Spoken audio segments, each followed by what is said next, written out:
আজ পর্যন্ত অনুব্রত মণ্ডলের সঙ্গে আমার কোনো কথা কাটাকাটি বাকবিতণ্ডা কোনো সাংবাদিক বন্ধু কোথাও দেখাতে পারবে না। ভয় কারা পায় এটা আমি জানি না, তো এটা আমার ভাগ্যের দোষ। একজন বীরভূমের জেলা পরিষদের সভাধিপতি 2026-এ হাসনের তৃণমূল প্রার্থী, অন্যজন জেলা তৃণমূলের অবিসংবাদী নেতা ছিলেন। একজন কাজল শেখ, অন্যজন অনুব্রত মণ্ডল। স্থানীয় কর্মীরা বলেন, বীরভূম জেলায় এই দুই নেতা না চাইলে নাকি গাছের পাতাও নড়ে না।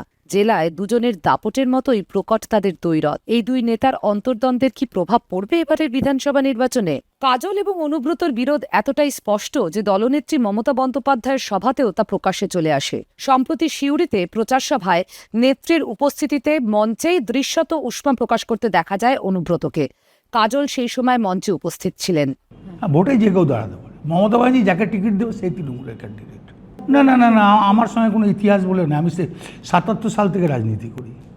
আমি কারো সম্বন্ধে কিছু তুলতে রাজি নই। সেও রাজনীতি করে, আমিও রাজনীতি করি। একসময় বীরভূম তৃণমূলের শেষ কথা ছিলেন দলের জেলা সভাপতি অনুব্রত আকা কেষ্ট মণ্ডল। গরু পাচার মামলায় 2022-এর অগাস্টে তাকে গ্রেপ্তার করে সিবিআই। গ্রেপ্তার হন তার কন্যা সুকন্যাও। প্রায় 1 বছরেরও বেশি সময় তিহার জেলে কাটিয়ে যখন তিনি বাড়ি ফেরেন, বীরভূমের সংগঠনে তখন বদল এসেছে। সভাপতির জায়গায় দল নতুন কোর কমিটি গঠন করেছে। নেতৃত্বে উঠে এসেছেন নানুরের কাজল শেখ। অনুব্রত মণ্ডলের জেল যাত্রার পরবর্তী পর্যায়ে অভিষেক বন্দ্যোপাধ্যায় তার মতন করে নেতা তৈরি করে নিয়েছেন কাজল শেখকে, এবং মমতা বন্দ্যোপাধ্যায়ের স্নেহধন্য এবং কাছের পুরনো সঙ্গী অনুব্রত মণ্ডল কিন্তু এখন বীরভূমের রাজনীতিতে ছায়া মাত্র, কিন্তু প্রকৃত রাজনীতির পরিচালক কিন্তু এখন কাজল শেখ। কাজল শেখ এবার হাসন বিধানসভা কেন্দ্রের তৃণমূল প্রার্থী। নিজের এলাকার নানুর ছেড়ে হাসনে প্রার্থী হয়েছেন তিনি। সাক্ষাৎকার নিতে রাতের অন্ধকারে হাসনের প্রত্যন্ত গ্রামে তার প্রচার সভায় উপস্থিত হয়েছিলাম আমরা। প্রায় 3 দশকের রাজনীতির কেরিয়ারে এইবার প্রথম বিধানসভা ভোটের ময়দানে কাজল।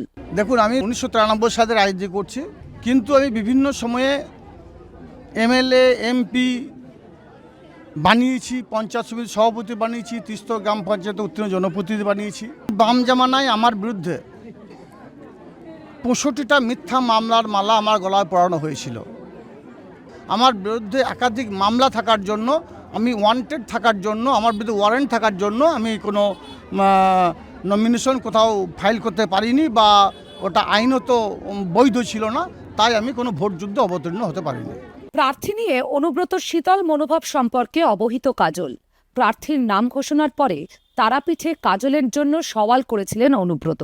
দেখুন, বীরভূম জেলা নয়, সারা বাংলার যে তৃণমূল কংগ্রেস পরিবার একটা বড় পরিবার। একটা বড় পরিবারের 10 জন 12 জন 14 জন সদস্য থাকে। বাবার সঙ্গে ছেলের, মায়ের সঙ্গে ছেলের, মায়ের সঙ্গে বৌমার, ভাইয়ের সঙ্গে বোনের ঝামেলা হতেই থাকে। সেরকমই তৃণমূল পরিবারের আমাদের মধ্যে অন্তর্দ্বন্দ্ব ঝামেলা হতেই পারে, কিন্তু আজ পর্যন্ত অনুব্রত মণ্ডলের সঙ্গে আমার কোনো কথা কাটাকাটি বাকবিতণ্ডা কোনো সাংবাদিক বন্ধু কোথাও দেখাতে পারবে না। আমার সঙ্গে কোনো বাকবিতণ্ডা হয়নি, কোনো ঝগড়াঝাটিও হয়নি, আর হবেও না। বীরভূমের অর্থনীতি মূলত কৃষির ওপর নির্ভরশীল হলেও বালি, কয়লা, পাথরের খাদানের মতন ব্যবসাও এখানে বেশ বড়। এই ব্যবসার একটা বড় অংশ বেআইনি বলে চিহ্নিত। অভিযোগ, শাসক দলের মদতেই চলে এই বেআইনি ব্যবসা।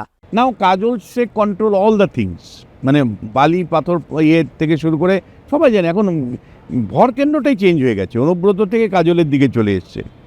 কিছুদিন লড়াই হলো দুটো গোষ্ঠীর মধ্যে, তারপরে এখন লড়াইয়ে কিন্তু মানে কাজল অনেক বেশি এগিয়ে আছে। মানে যে বীরভূম তোমরা দেখে অভ্যস্ত ছিলে, আমরা দেখে অভ্যস্ত ছিলাম, বীরভূম মানে অনুব্রতরের কড়া কথা, গুড় বাতাসা, চড়াম ঢাক বাজনা, মানে এইটা প্রতিনিয়ত খবরের চ্যানেলে চলছে, তোমরা দেখাচ্ছ, আমরা আলোচনা সমালোচনা করছি। সেই বীরভূম আর আজকের বীরভূমের মধ্যে আমি কিন্তু একটা তফাৎ দেখছি। তৃণমূলের একসময়ের স্ট্রংম্যান অনুব্রত তার শব্দচয়ন দিয়ে সংবাদ শিরোনামে থাকতেন। তার উচ্চারিত গুড় বাতাসা বা চড়ামকে আসলে প্রচ্ছন্ন হুমকির আওয়াজ বলেই মনে করতেন বিরোধী এবং রাজনৈতিক বিশ্লেষকরা। না, আমার সঙ্গে তো সবারই খুব গুড সম্পর্ক, আমাকে তো ভয় করা উচিত নয়। আমি সবারই সঙ্গে তো আমি তোমার খুব সুন্দরভাবে মিশি। তাতে সিপিএম থাকতে পারতো না 11 সালের পর। আমার সম্বন্ধে কেউ খারাপ কথা বলবো আমার মনে হয় না। ভয় কেরা পায় এটা আমি জানি না, তো এটা আমার ভাগ্যের দোষ। দেখুন একটা কথা বলি, গুড় বাতাসা পুজোতে লাগে, এটা আপনারা ভালো জানেন। বৈষ্ণব দেবীর ওখানেও নকুলদানা ঢাকা হয়, ওটা একটা ধর্মের ব্যাপার। ঢাক চরম চরম, এ তো সব পুজোতেই ঢাক বাজে। খেলা হবে, এ তো খেলা, সুন্দর খেলা হচ্ছে। এই ক্রিকেট খেলা বলুন, ফুটবল খেলা বলুন, এ তো খেলা হয়, খেলা এবারেও হবে। তবে এই চর্চিত শব্দবন্ধকেও পিছনে ফেলে এগোতে চান কাজল। দেখুন, আমি কোনো সময়ের জন্য চাই না যে এই ধরনের শব্দ চয়ন করে মানুষকে বিভ্রান্ত করা বা একটা হাসির খোরাক তৈরি করা। আমার এই যে 26শে নির্বাচন, এই 26শে নির্বাচনে একটাই অস্ত্র, একটাই হাতিয়ার, সেটা হচ্ছে মমতা বন্দ্যোপাধ্যায় উন্নয়ন। বীরভূম সহিংসতার রাজনীতি দেখতে অভ্যস্ত। বাম জমানায় নানুর থেকে তৃণমূলের শাসনে বকটুইয়ের রক্তাক্ত ইতিহাস বারবার চর্চিত হয়েছে। এইবার কি সেই ধারার পরিবর্তন হবে? বীরভূম জেলার মানুষের তথা বাংলার মানুষের ঘুম ভাঙত বোমার আওয়াজে, কিন্তু এখন একদিন পর্যন্ত ভোট ডিক্লেয়ার হয়ে গেছে, একটাও প্রাণহানি হয়নি, আপনারা দেখাতে পারবেন না। এত দিন হয়ে গেল নির্বাচনের, একটি মার্ডার হয়নি, একটি বড় কোনো ঘটনা ঘটেনি। বিরোধীরা অধিকাংশ জায়গাতে স্বাধীনভাবে প্রচার চালাচ্ছে বীরভূমে, অন্তত বেশিরভাগ ক্ষেত্রেই। ফলে সব মিলে একটা ভিন্ন বীরভূম কাজল শেখের নেতৃত্বে।